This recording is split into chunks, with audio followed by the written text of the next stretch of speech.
Our conversations keep rolling on. I'm your host, Jonathan Green. We have a fun guest this week. He is very, very, very. I think I could add like 5 or 6 more varies on there. Talented individual. He does just a few things in life, and I don't know if he ever takes a break. We'll find out as our conversation begins here in a second. He's an accomplished keyboardist, singer, songwriter, brewmaster. Because you just got to throw that in for some fun. And part of String Cheese Incident. And his latest solo album, All We Are, drops August 1st. Let's welcome in Kyle Hollingsworth. Hey, Jonathan, how you doing this evening? I'm good. I'm good. Is there anything you can't do well? It sounds like you're a pretty talented Lots of individual. things I can't do well.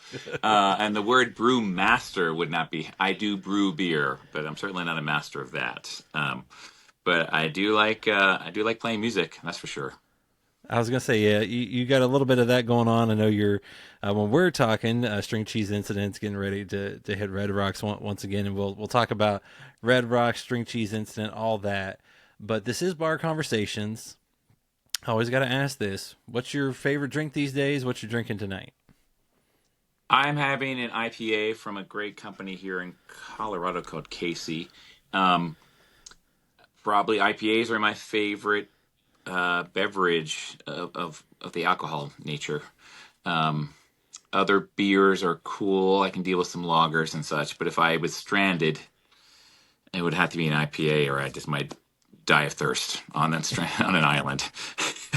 I could drink. I'd rather drink salt water. No, that's not true. There's a lot of great beers out there, but I tend to lean towards IPAs. Hey, nothing wrong with that. I'm a bourbon guy by trade with the conversations. If I had some bolder spirits from your neck of the woods, I would have grabbed that. But I went with something that I think goes to your where you're from, and that's a little Sagamore Rye bottled in bond whiskey from Maryland. So that's what I had to go with tonight. Hey, nice, Maryland. I didn't know we had much whiskey going there. I guess it makes sense, but I didn't know that. That's great. Yeah, they Yeah, they, they there's brought the rye whiskey back. the one of the fun things I have done. I've made a lot of beers with a lot of different companies across the states, but some of my more experimental ones have been bourbon aged or barrel aged, Ooh. and bourbon casks of barrels. So the wild thing is you get the smoky and you get the taste of the bourbon, but you generally don't get much of the alcohol, but Hmm. you can get it depending on what you use for your base beer. It's a great way of combining flavors. You get the smoky, you get the oak. It tends to be like heavier beers that hold it better, like maybe double IPAs or maybe even stouts would be great, actually, or porters.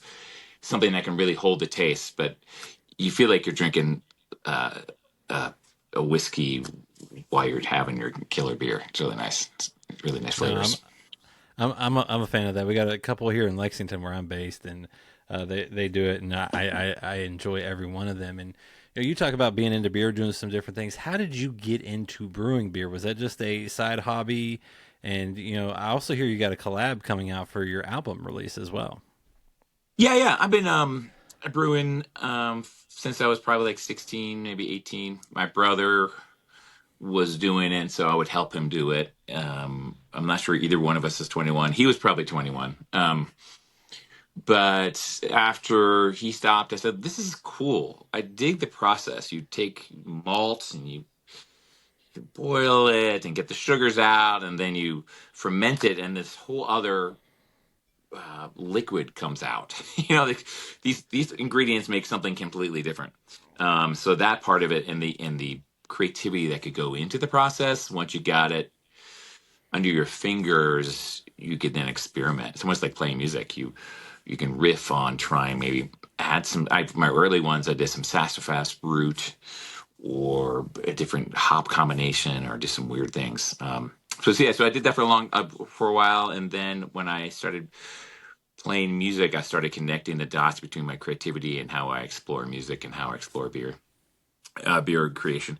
So I've been doing it for, like, with these guys, for at least I have like 35 collaborations around the country.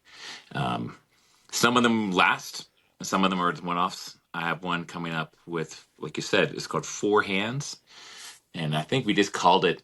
Um, All We Are IPA. I forget. You start running out of names. You like, I've made so many. You're like, what name is this going to be? I have one coming out. Actually, you know what? That's not true. We came up with a good name with that one. The beforehand is called Resonance, which I thought was a cool name because it's slightly musical, right? Yeah, I like Um, it. so that's available probably only in the Midwest, maybe a little bit in Pennsylvania. But yeah, it'll tie together with my album, which would be great. Well, and then another thing that ties in with your album is somehow, some way, you just you tied music in with beer, and I think you have a beer fest, right? I mean, did that just naturally come together? Like you're like, I like music, I like beer, let's put them together.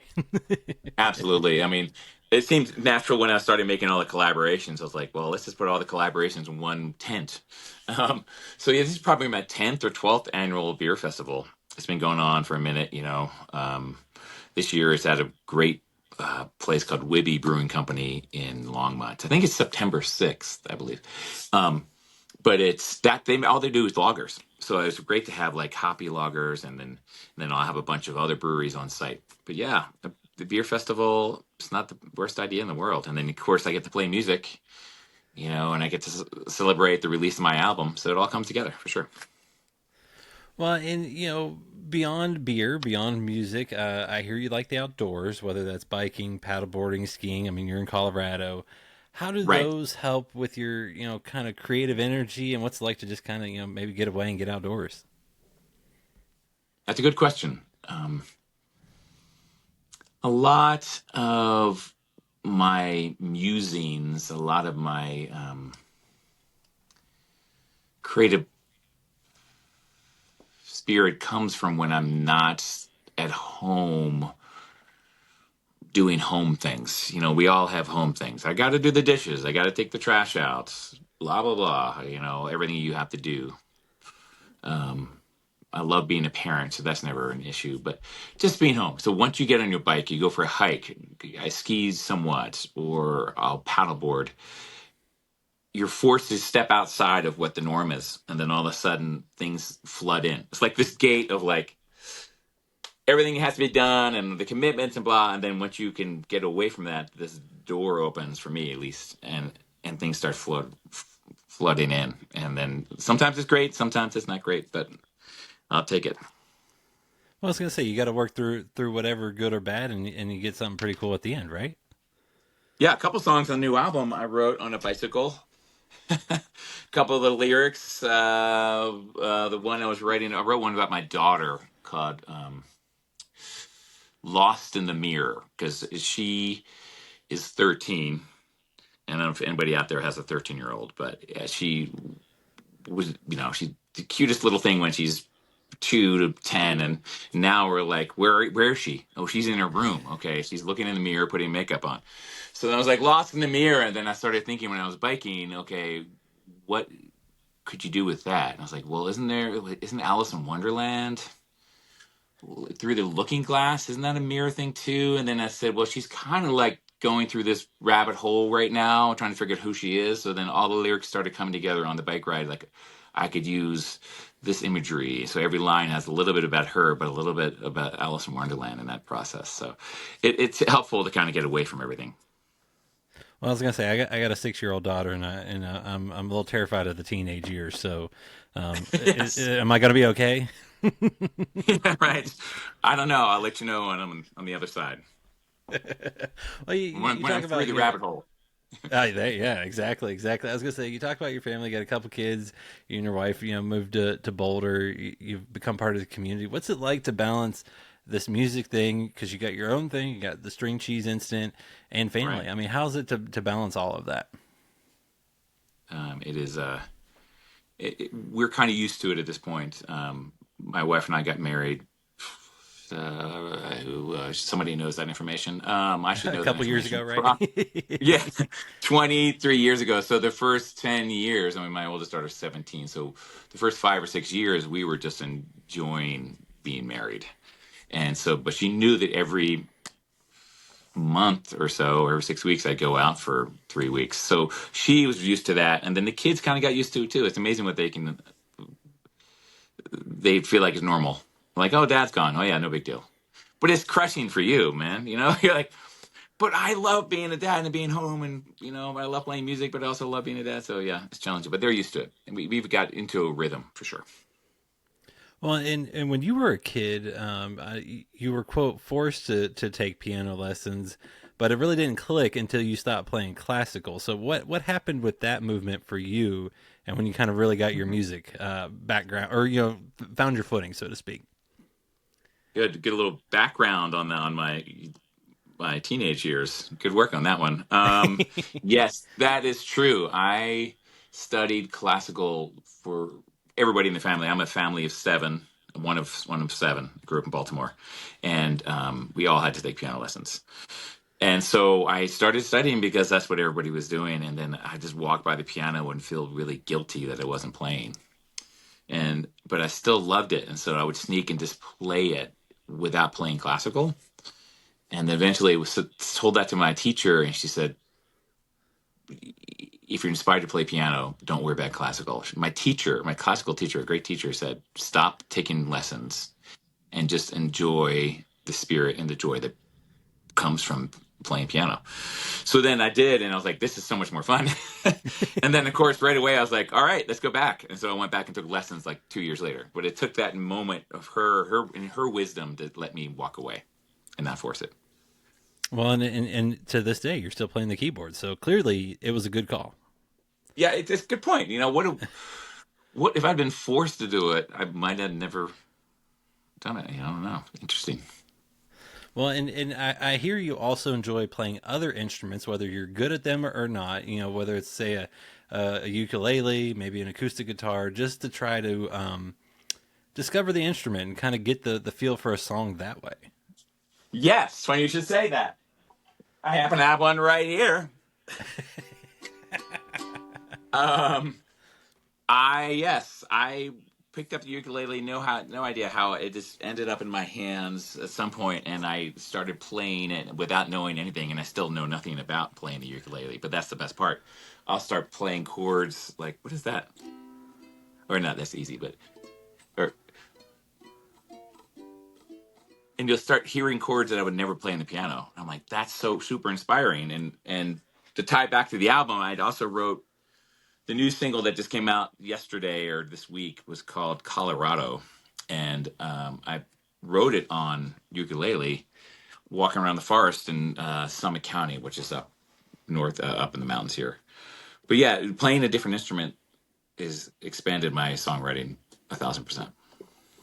Well, and you also enjoy using different type of keyboards, whether that's studio live, whether you're traveling, what's it been like to kind of dabble in those too, just to kind of see what you can do, and also, I mean, depending on what you got going on, I'm guessing a different keyboard could fit the bill. Yeah, right. True, and it can like inspire me in a new way. I think that's a valid point. I think to me, I have a lot of different keyboards when I play with string cheese, and I try to experiment nightly with different tones. Like we'll play a lot of bluegrass songs, so maybe one night instead of piano, I'll try an organ sound. I think the synthesizer is out for bluegrass music, but I do play accordion, so maybe that would work. So just being willing to, like I said, like when I brew beer, you have the basics under your fingers, but it's important to then riff. Like I can play most of the keyboards to get through the gig, but hey, let's try something new. Let's add a new adjunct to my beer. Let's try something new. And then sometimes it's the best solo you've ever taken, or the worst beer you've ever made. It's just, but sometimes it's the experiment, the process. Well, I was gonna say you never know what you're gonna create on the other end, and before you joined the string cheese incident, you were playing in Baltimore with I think a psych-rock band. Is that right? Is that what you were doing before string cheese incident? A little bit of a psychedelic rock band, yeah. We were, this was the '80s, bro. '80s, bro. You weren't even born, bro. So it I was was born at the probably very tail end of '80s, so I'm okay. '87. So So you probably could have come to a concert if you wanted to. So when you're 1 years old, but I would say it was a mixture of psychedelic meets a little bit like Doors and a little bit of indie. What's the band I'm thinking of? Joy Division. You ever heard of Joy Division? I Joy have Division not. was kind of like a early punk band, and that's Okay. actually. I mean, hey, I swear, either you're setting these up perfectly, or it's all everything's coming together. My first single that came out a few weeks ago was inspired by some of the early punk stuff I was listening to, and also a little bit of indie rock, like Death Cab for Cutie. I don't know if you know them. Hmm. Um, so the first single that came out was a bit of that genre. So, harkening back to my youth and bringing some of the edge. String Cheese has edge, but I think my solo band has a little bit more willingness to go there, rock out Well, a bit more. well, I was gonna say, and we'll touch on some of those songs here in a second. You moved out to Boulder. You were playing in Baltimore. You moved out to Boulder to be a forest ranger, and then somehow you got spotted playing live, and you were scooped up by the string cheese incident. How does all that happen? Like that, I feel like that's not that's a joke. That's not how that happened. Um, well, as long as you don't ask me where the name came from for the string cheese incident, because I guess I'm still the new guy. I've been in the band for about 28 years, and they have yet to tell me. No, I'm joking, but I have no idea what the name means. Um, I was attracted, of course, to Colorado because of being outside in the outdoors. And so I was going to come out here and do a bit of forest ranging, work as a forest ranger, and or at least be doing something outdoors. And then I said, well, I can play piano. I'll play with a couple bands. And one of the bands I played with opened for String Cheese. And they said, hey, do you want to sit in? And I've been sitting in ever since. So it's been about 23 years. So they liked you. They really liked you. Yeah, I'm still sitting in. We'll figure out how that goes. They haven't fired me yet. Well, I mean, I was gonna say, I mean, you've done, string cheese incident, like you said, for, we're not. I don't want to date you. I know you said it a couple years, maybe times 4 or 5. Wait, Um, let's see. Well, actually, before let's be more clear. I mean, I'm curious. I think it's been 32 years we've been a band. 31 years. Isn't that crazy? How's a band stay together for 31 years? I know. You know? Well, that means you guys really do actually enjoy what you do and get along. But you do the string cheese incident. You do your solo work. One, how come you just wanted to be called the Kyle Hollingsworth band? You just were like, that's enough. Well, it was originally I'm really into palindromes. So originally it was Remarkable Elba Kramer. So that spells the same thing backwards as it does forwards. So my first band was Remarkable Elba Kramer. And my first album was Never Odd or Even, which is the same thing for it. And then people were like, who's Elba Kramer? Like, who's this person? She doesn't seem that remarkable. Is she in the band? Is she going to come sing? And then I was like, forget it. It's just the Kyle Hollingsworth band. And then I'll move from there. So, Well, I was gonna say it's stuck, and like I said, you got the new album coming out here in a couple of weeks, or by the time this episode's dropped, not that long. You talked about it though. You kind of maybe have maybe a little bolder, braver sound with your music as a solo artist. How did that kind of come to be, and how are you able to kind of maybe push yourself, doing the solo thing? that's a great question. I say it's probably the instrumentation of my solo band. I found musicians that were great musicians, but also had a bit of a rock edge. My guitar player, Dan Schwint, specifically jazz studied. He knows everything. I mean, he played all the songs I wanted to play in all the different styles because my music is similar to String Cheese. But then he's like, why don't we just throw a little Iron Maiden in here? Like as a like we'll do a lot of segues or something. So we did. I forget which song we did, but we will tease some heavier stuff in the songs. And then I was like, wow, that's interesting. And so I kind of leaned in, not to Iron Maiden specifically, but I leaned into the edge of the band. And because I wanted my band to be different than String Cheese. So in no way are we a hard rock band, and we still do a lot of music that people would recognize as my type of music and String Cheese type of music. But we're not afraid to go there. I think it just kind of happened based on the musicians I chose. Well, and how different is your creative process when you're doing, when you're part of the String Cheese Incident and working on stuff there versus your solo work and the band there? Um, It's nice not to have five people telling you their opinion at all times, which is string cheese, or six people telling your opinion all the time. Um, but I do miss having their input. For me, I said the positive side, of course, is that I can make the decisions, the creative choices, lyric choices, production. I'm really into production. All this album was produced by me, so I love taking the time, and then I can just be like, with my solo band, I also have them critique me too and be like, "What can we do better?" And I'm like, "That's a great idea, but we're going to do it this way anyway." you know? It's kind of the final the buck ends here. So, but with string cheese, it's like a little bit of a six-headed monster. So, but the advantage of that is you probably get the best version of yourself because it's some version of all of us.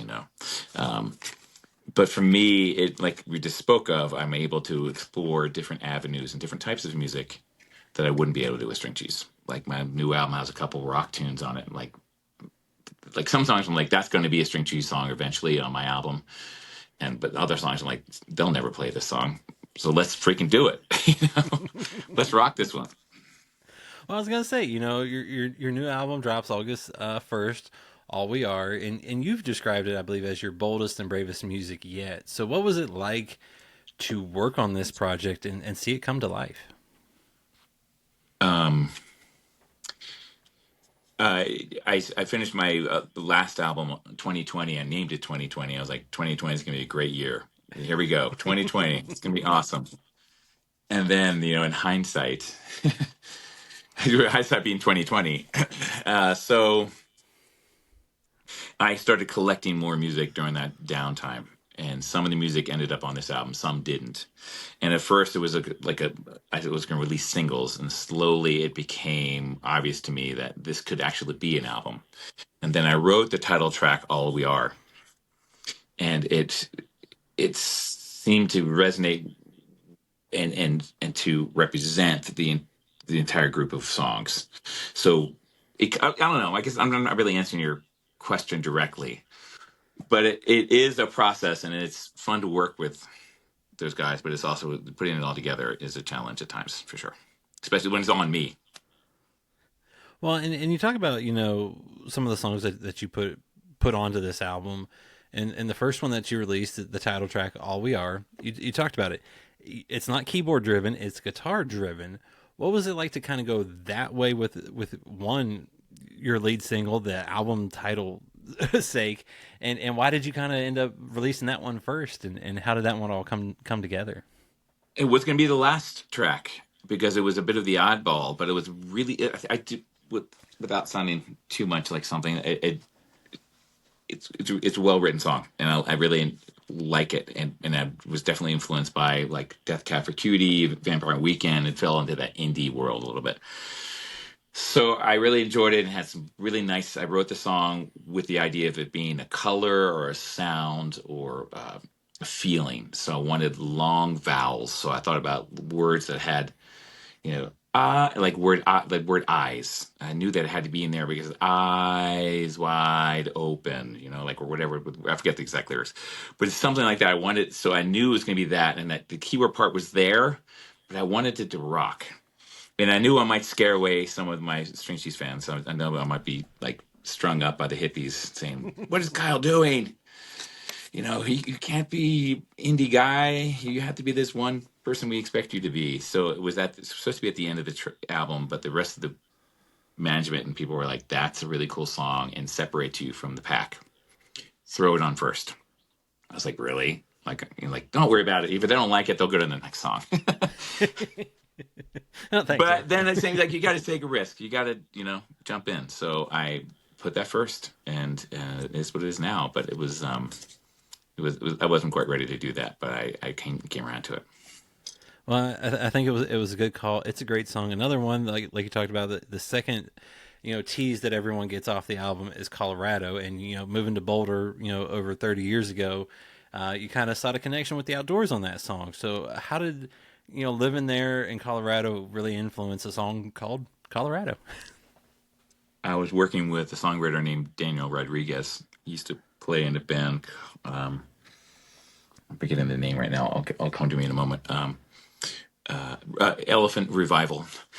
And Daniel and I did some writing. I wrote it, like I said, on ukulele, this exact ukulele right here. And as I was writing it, I said I would love to reach out and get out of my comfort zone and do some writing, especially lyrically, with someone else. So he and I got together and we finished it in a day. I mean, a lot of the chords were written, but it's a celebration of Colorado, a celebration of the high country, a celebration of the beauty that's all around here. I was gonna say I love that song, and another song that I really love is Carnival, which I believe was inspired by you touring with the string Right. cheese incident, and it's a quote unquote traveling circus experience. So, like, how did that one come to be? And did you just kind of have to have a little string cheese incident, on the album? Yeah, that actually is a song that made it. As I mentioned, there's a song. Yeah, that song has made it into the rotation with String Cheese. I was inspired by I listened to a Bricky Skaggs and Bruce Hornsby album, and I've been a fan of Bruce Hornsby, but I didn't quite understand. I hadn't gone super deep with his work, and I played with him and I know him, but this album and the fact that he was playing bluegrass, and then I kind of went back and listened to Spirit Trail. I went back to some of the older albums that he made, and I was like, "This is really cool." They have a melody-based piano part. So I had written it as a reel, like a bluegrass melody-driven one. So I started playing it, and I brought it into the band, and I said, "This is going to be this song." And then all of a sudden, I said, "No, that's going to be another song." I wrote it overnight, and it turned into String Cheese, into an homage to String Cheese. So I thought it sounded a little bit like a carnival. And then I was like, what did String Cheese do? Oh, we were on the road and there's hula hoops and people would rings of fire and and it felt very much like it was a String Cheese song. So I wrote it with my solo band, and then String Cheese started playing it as well. But yeah, it's very kind of up tempo, fun song. Well, I mean, I was gonna say, I mean, you've also kind of deviated a little bit in your songwriting too, with some other songs on the album. Which, by the way, if you can't tell, I really enjoyed getting an early listen to it. And folks, when it comes out, I highly recommend it. Is you kind of twisted some stuff for you, little third person perspective with songs like "Waiting on Time," coming on strong. What prompted you to kind of maybe diverge a little bit that way? You got the guitars on all we are, and you did a Yeah. little third person narrative on some others. Yeah, it's the first time I've really done that. I haven't really written in like third person before. Well, that "Waiting on Time" was written in. I was thinking. Wasn't thinking of Greg Allman, but I had written it almost like not wasting time. It's probably where I got the title from, but kind of like, I don't know if you can hear, but Hmm. in a light of days, sometimes it's hard to see everything you want's not always what you need. Like kind of that kind of little gritty kind of thing, and so I was like, that's cool. So what would the Allman Brothers write about? I was like, okay, thinking from the South. It's got to talk about trains, maybe whiskey. You got to talk about a woman. So then I started writing as if I was in that state of mind, and so that was really fun to do. And then the other one. Uh, what's the other one called again? Coming on strong. Coming on Strong. Thank you. We haven't played that yet, so I'm still trying to learn how to play. That's the funny thing. It's like you write all these songs, and now I have a gig like in a couple weeks. I got to learn how to play them all. Coming on Strong was written in a female's perspective about leaving an abusive relationship, and so it was neat to write in there because to write in that other person's perspective, because it felt like it was easier. Like you didn't fall into the same traps you do when you write your own music. You write about like Carnival or other songs on the album. I felt like, okay, I say that a million times. How do I say that differently? But when you're writing from her perspective, it's like, okay, now what does she do? Like, who is she? She's riding a motorcycle. Where is she from? New Orleans. Okay, now and then you can kind of start a story, which is really fun. I was gonna say, I mean, the album takes a fun journey, and you're gonna really get to kick things off. You got the solo tour, like you said, coming up here, well, Yeah. by the time this drops in a little bit, I mentioned Kyle's Brew Fest in September, which will be a fun-filled album release party. What can fans expect one at that event? I know we talked about how it came together, and you kind of put some beer and music together, but you're going to have beer collaborations, brewery lineup, special guest musicians, and a lot going on at the quote unquote fun filled album release party. I love that. That's not. You didn't read that. It is fun filled. I don't know what that means exactly, but I am having some special guests. Jen Hartswick, who's a friend of mine, a great singer. She plays with Trey's band and trumpet player. She's coming out to do some music with me during that event. Daniel's going to play. I'm trying to convince some of the cheese guys to come out and play with me. Yeah, it's a tricky thing. You get like a 2 hour set. How do you fit all that in? You want to play some of the hits. You want to play some new music. You want to drink some beer. Sometimes you just want to run away and let the band play without you, so you can run around and try all the beers. But yeah, so that'll be fun. That's September 6th. But then I'm hitting kind of close, not really close, but I'm hitting the East Coast. I'm playing a really great festival. I think it's called Annapolis Baygrass Festival. So it's Ooh. outside of Baltimore, in Annapolis, and that's a big festival, and that'll be a lot of fun. So, and then I'll go up the coast. I think I end up in New York City, and then back to Pennsylvania. Um, so that'll be my four-piece band, and what they can expect is definitely some sprinkling of cheese in there, some string cheese songs, um, definitely some new material, and then just lots of fun, lots of dancing. Definitely bring your hula hoops. and expect the unexpected, I guess. I love that, and you talk about getting to perform at different places. I know by the time this drops, you guys will have played at Red Rocks once again. That's what you were working on tonight. You guys were working on. What's it like to? A lot of people that I've talked to on bar conversations, Red Rocks is like a bucket list item. That is where Right. they hope to get to. You guys have played it not once, not twice, like 40 plus times. I Yeah. mean, what's it like to go to a place like that and one, get to play, but two, get to come back, every now and then and share some music with folks? Red Rocks is our hometown gig, and we are always so honored to play there. It's like you said, a bucket list for a lot of people. I think we did 51 last year, so this year will be our 52. We have two shows, so 53 times. So we're behind Widespread. Damn it, Widespread's played like 58 times or something. Damn it. So we got to But you're maybe up they can there. take a You're up there. break. Right up there, and maybe like someone could break an ankle. No, or maybe there could be like a break, and then we could catch up, or I don't know. So, anyways, it's an amazing place. Once again, it ties together the beauty of Colorado. Red Rocks was originally an acoustic venue because the rocks came down on either side, and the stage was at the bottom, and people could sing or play classical instruments, and the rocks themselves would bounce the music up to the higher seats.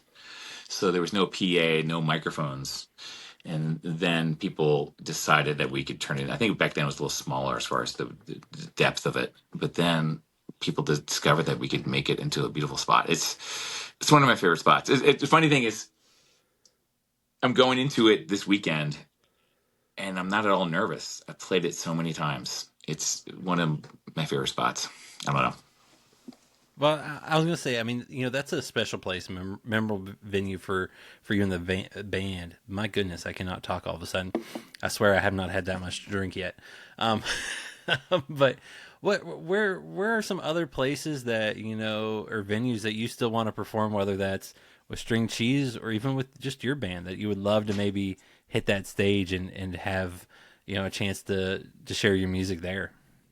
Well, we played in Japan. We did Fuji Rock, which is and that kind of inspired a lot of things for us. We helped put on a place called Electric Forest, a festival called Electric Forest, which is in outside of Grand Rapids. We went to Fuji Rock, and we were inspired by that setup over there. The Gorge in Seattle is amazing. We just played Merriweather, which is my hometown gig.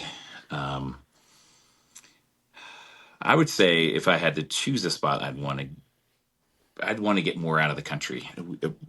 We went to Europe once, but there weren't too many hippies over there, or at least there weren't enough to to fill the rooms, so we didn't get invited back. But it'd be fun to go play London again, or Spain, or Germany. That would be my next dream. I like it. I like it. And you've also gotten you talked about some of the people that you've gotten to perform with a little bit as we talked. I mean, you've been on stage with Paul Simon to Lauryn Hill to so many others. What's it like to share the stage with some of those artists? And again, are there any other artists you're hoping to maybe check off the bucket list? Right. Paul Simon was great. We didn't share the stage with him. We did. We had this set up to do an incident with him. We back went back to New York and practiced with him for 3 days. So I was playing, Bridge Over Troubled Water on keyboard while he was singing. I was like, oh my God, this is so epic. But Lauryn Hill was a total trip. That was really fun. The dichotomy between Lauryn Hill and String Cheese was wild, right? The Fugees and String Cheese Incident doesn't really go together. Or does it? But right. But Cool and the Gang we played with. I get to share the stage with Greg Allman once, which was really fun. We played Southbound together. I played organ, or I played piano, and he was right next to me.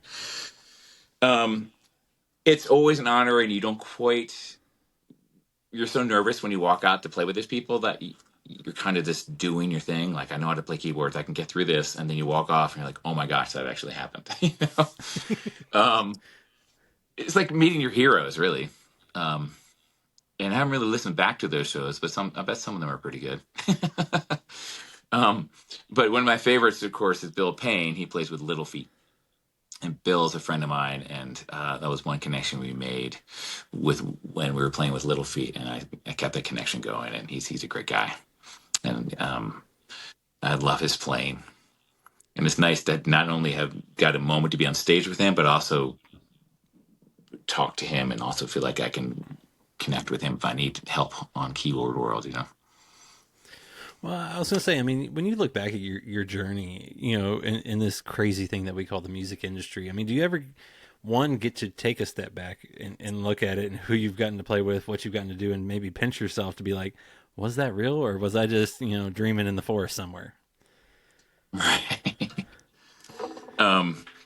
I talk about that with my young girls, and they're like, "Yeah, you said you played with Paul Simon. Who's he again?"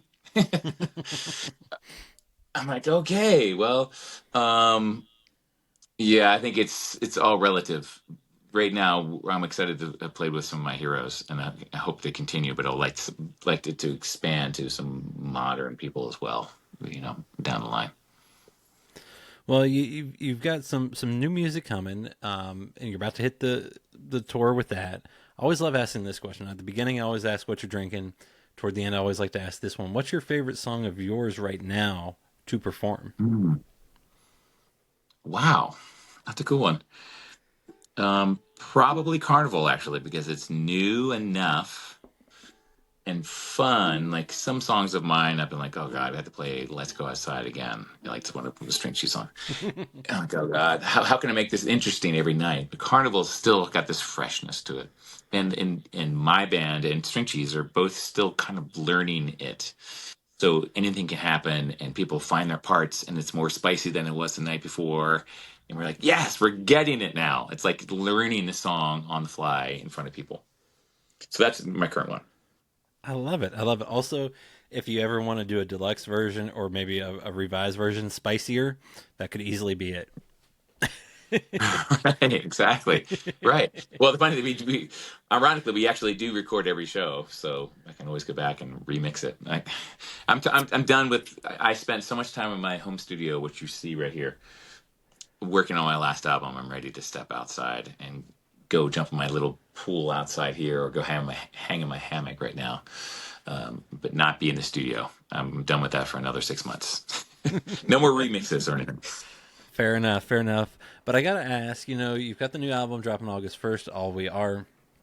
You got some shows coming up. You still got the String Cheese Incident as well. Shows there. What else can folks expect from you the rest of 2025? Because it's wild to think we're over halfway through the year. I know. Well, I am. I'm trying not to do it, but I'm writing more music, and I'm starting to work in the studio again. It's Ah, like, despite what you wanted, no. you're right where you didn't want to be. No, I imagine I have a couple songs actually that are not on my current album that will be dropped probably in the fall, and then String Cheese is going to be starting some recording in November. So I'm just trying to sneak in my solo album when there's a little bit of a break. Um, yeah, so they sometimes are right for KHB, and I said this is going to be my solo project, but now I'm thinking I'm writing for String Cheese, and what does that mean? What kind of genre? I'll go to String Cheese in my mind, and say we don't have enough. We need a new funk rock tune, or we need a new Latin number. So I'll write in that style specifically for a place that we're missing, like a niche that we're missing. And so I'm right now in that process of figuring out what we need next.